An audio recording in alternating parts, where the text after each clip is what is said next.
high, rugged mountains in the center and lowland jungle in the east. The Amazon rainforest, the largest in South America, covers more than half of Peru. Stretching from north to south are the Andes Mountains.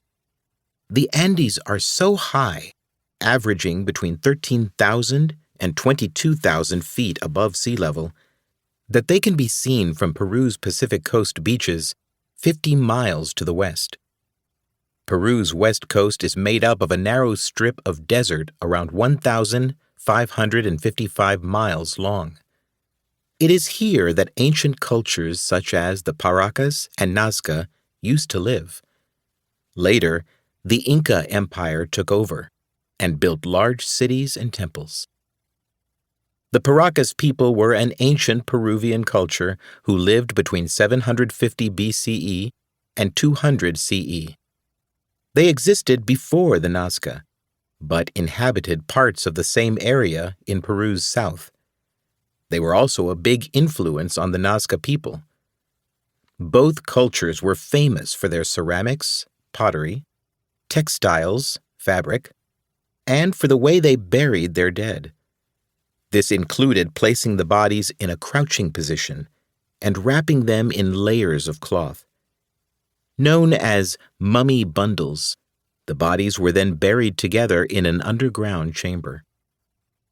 We know about the Paracas because of Toribio Mejia Zespe and Julio Tello, who investigated the remains of the culture in the 1920s. In 1929, Tello unearthed a large burial site that contained 429 mummy bundles.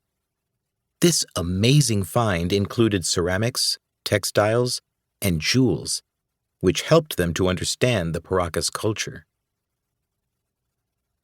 The Inca. The Inca were a famous South American civilization who built their capital, Cuzco, in what is now Peru. Between the 13th and 15th centuries, the Inca conquered a vast tract of land that extended from present-day Ecuador to Chile.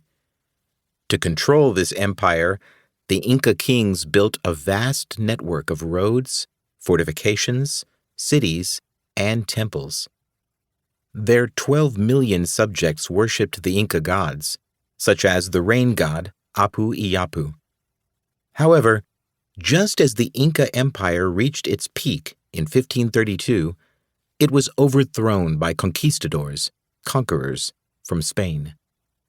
Afterward, whole Inca cities were abandoned and forgotten. Like the Nazca, the Paracas did not have a written language. This means that everything we know about them comes from the objects they left behind. While archaeologists carefully preserve their finds for study, there are people who are simply interested in selling ancient objects to make a profit. Tello and Mejia Zespe's important finds at Paracas may explain why Mejia Zespe did not fully investigate the lines on the Nazca Pampa. However, Mejia Zespe did talk about the Nazca Lines in a 1939 conference in Lima, Peru's capital. Here, he explained that he thought they were religious roads, which may have been used for processions. He also wrote a paper about them, although he did not study them further himself. Neither Mejia Zespe's talk nor his paper seemed to generate much interest. One person who may have attended Mejia Zespe's talk, however, was American historian Paul Kosak. At that time, Kosak was in Lima, studying ancient cultures. In 1941, Kosak traveled to the Nazca Pampa to look at the lines himself. They immediately grabbed his attention. Kosak and his wife, Rose, then moved to Nazca to study them further.